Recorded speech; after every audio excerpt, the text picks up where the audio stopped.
ധന്യനായ കർത്താവിന് മഹത്വം. എല്ലാവർക്കും പ്രഭാതവന്ദനം. മത്തായി സുവിശേഷം 5-ാം അധ്യായം 9-ാമത്തെയും 10-ാമത്തെയും വാക്യങ്ങളിൽ ഇങ്ങനെ നമ്മൾ വായിക്കുന്നു: സമാധാനം ഉണ്ടാക്കുന്നവർ ഭാഗ്യവാന്മാർ, അവർ ദൈവത്തിന്റെ പുത്രന്മാർ എന്ന് വിളിക്കപ്പെടും. അടുത്ത വാക്യം: നീതി നിമിത്തം ഉപദ്രവിക്കപ്പെടുന്നവർ ഭാഗ്യവാന്മാർ, സ്വർഗരാജ്യം അവർക്കുള്ളത്. ഈ രണ്ട് വചനഭാഗങ്ങൾ കർത്താവിന്റെ ഗിരിപ്രഭാഷണത്തിലെ പ്രധാനപ്പെട്ട മാർമികമായ വിഷയങ്ങൾ. ഇവിടെ നമ്മൾ ശ്രദ്ധിക്കണം. നമ്മൾ ശ്രദ്ധിച്ചിട്ടുണ്ടോ? ഏതെങ്കിലും വചന പ്രഭാഷണത്തിൽ നിങ്ങൾ അതിനെക്കുറിച്ച് മനസ്സിലാക്കിയിട്ടുണ്ടെങ്കിൽ നിങ്ങളതിനെ വിട്ടുകള. അല്ലാത്തവർക്ക് വേണ്ടിയാണ് ഞാനിത് ഇവിടെ ഈ വചനഭാഗം എടുത്തിരിക്കുന്നത്. 1, ദൈവത്തിന്റെ പുത്രന്മാർ എന്ന് വിളിക്കപ്പെടും. 2, സ്വർഗരാജ്യം അവർക്കുള്ളത്.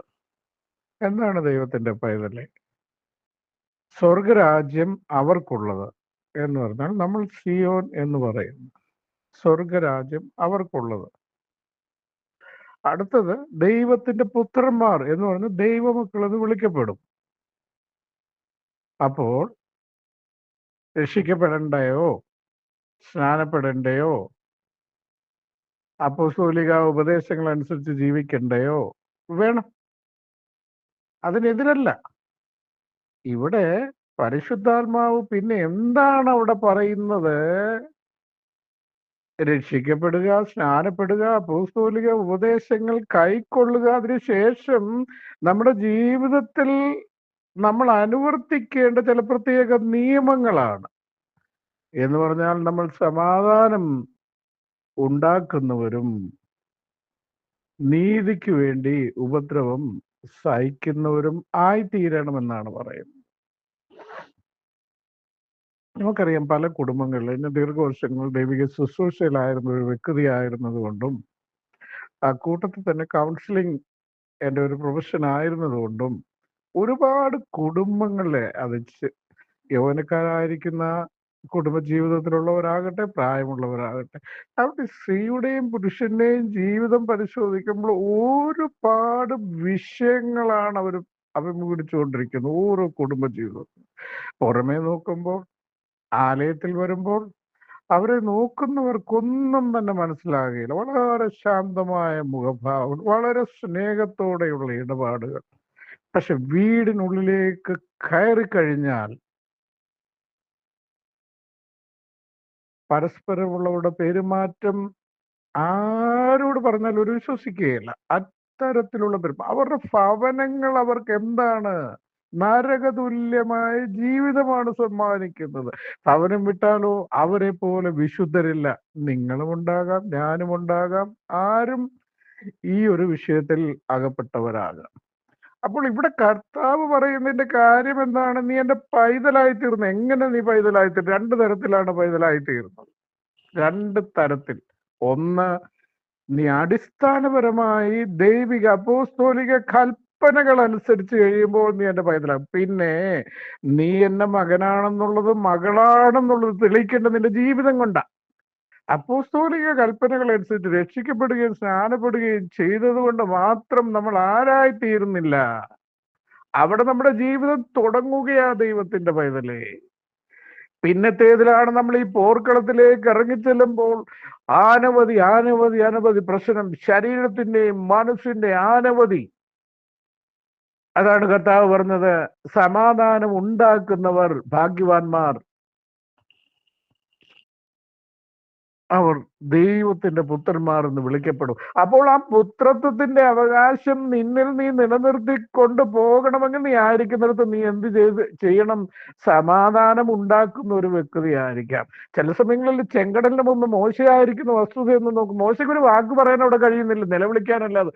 കാരണം ജനം ഇങ്ങനെ കടന്തൽ കൂടെ ഇളകിയതുപോലെ മോശയെ കല്ലെറിയുവാനും, മോശയെ എന്താണ് സഭ്യമല്ലാത്ത വാക്കുകളോട്ട് മോശയെ ശപിക്കുകയാണ് സകല മനുഷ്യർ. മോശക്കൊരു ചില കുടുംബങ്ങളിലേക്ക് കടന്നു ചെല്ലുമ്പോൾ ഇതേ അനുഭവമാണ്. ഒരുപക്ഷെ ഭാര്യയും മക്കളും കൂടെ ചേർന്നൊരു ഒരപ്പനെ, അല്ലെ ഒരു ഭർത്താവിനെ, അല്ലെ ഭർത്താവും മക്കളൂടെ ചേർന്ന ഒരു ഭാര്യയെ, ഒരമ്മയെ അങ്ങനെ അങ്ങ് തകർക്കുന്ന രീതിയിൽ അവരോട് പോരടിക്കുന്ന നമുക്ക് കാണുവാൻ കഴിയുന്നുണ്ട്. അല്ലെ, മക്കൾ മാറിക്കഴിയുമ്പോൾ ഈ ഭാര്യയും ഭർത്താവും തമ്മിൽ അസഹീനമായ രീതിയിൽ പരസ്പരം പോരടിക്കും നമുക്ക് കാണുവാൻ കഴിയുന്നുണ്ട്. ഇവിടെയാണ് കർത്താവ് പറഞ്ഞ തന്റെ കൽപ്പന നമ്മൾ എന്ത് ചെയ്യേണ്ടത്, അപ്ലൈ ചെയ്യേണ്ടത്. സമാധാനം ഉണ്ടാക്കുന്നവർ ഭാഗ്യവാന്മാർ, അവർ നീ എന്റെ പൈതലാണെങ്കിൽ നീ എന്ത് ചെയ്യണം, നീ സമാധാനം ഉണ്ടാക്കിയേ മതിയാകൂ. അതിനോട് ചേർന്ന് തന്നെ പറയുന്ന നീതി, നിനക്ക് നീതിയുണ്ട്. ശരിയാണ്, നിന്റെ ഭാഗത്ത് തെറ്റില്ല ദൈവത്തിന്റെ പൈതലേ. കർത്താവിന്റെ ആത്മാവ് പറഞ്ഞു നീ ശരിയാണ് 100%, നിന്റെ ഭാഗത്ത് നീതിയുണ്ട്. എങ്കിലും നീ എന്ത് ചെയ്യാണ്, നീ ഉപദ്രവിക്കപ്പെടുകയാണ്. സ്തെഫാനോസിനെ നോക്കി എന്ത് തെറ്റ് ചെയ്തിട്ടാണ് ഉപദ്രവിക്കപ്പെട്ടത്?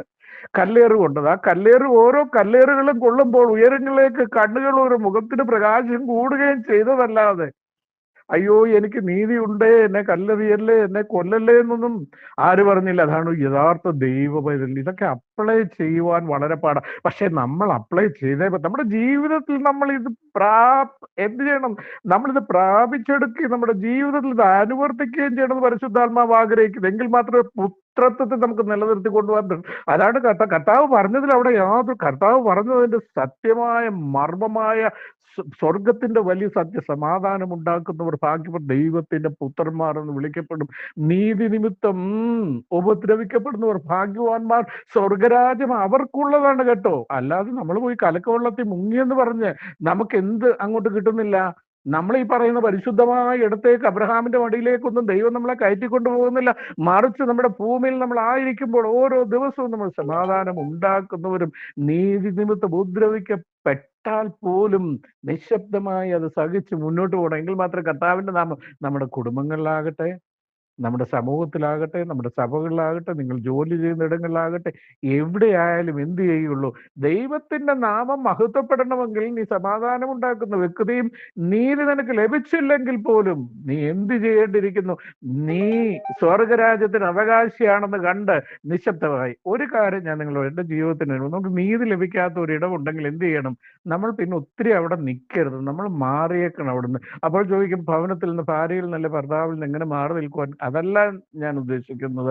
പക്ഷെ നമുക്ക് പുറം ലോകത്തിൽ നമുക്ക് നീതി കിട്ടുന്നില്ല എന്ന് കണ്ടു കഴിഞ്ഞാൽ പിന്നെ ഒത്തിരി അവിടെ നിന്ന് തിരിയാൻ തക്കൊന്നും ഇടയാകാതെ വേഗത്തിൽ എന്ത് ചെയ്യണം, ടിക്കറ്റ് എടുത്ത് വണ്ടിയൊക്കെ കയറിക്കോണം.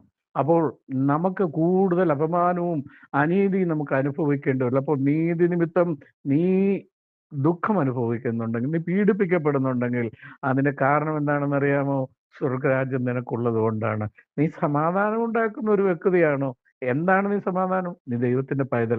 ദൈവത്തിന്റെ പൈതൽ എന്ന് വിളിക്കപ്പെടുന്ന ഓരോരുത്തരും ഈ കേൾക്കുന്നു, വചനം കേൾക്കുന്നു ഓരോരുത്തരും എന്ത് ചെയ്യണം? ഈ ദൈവം പറഞ്ഞ ഈ കൽപ്പന നമ്മുടെ ജീവിതത്തിൽ പ്രാപ്യമാക്കിയെടുക്കണം. വചനങ്ങളാൽ ദൈവം നമ്മളെ സഹായിക്കും.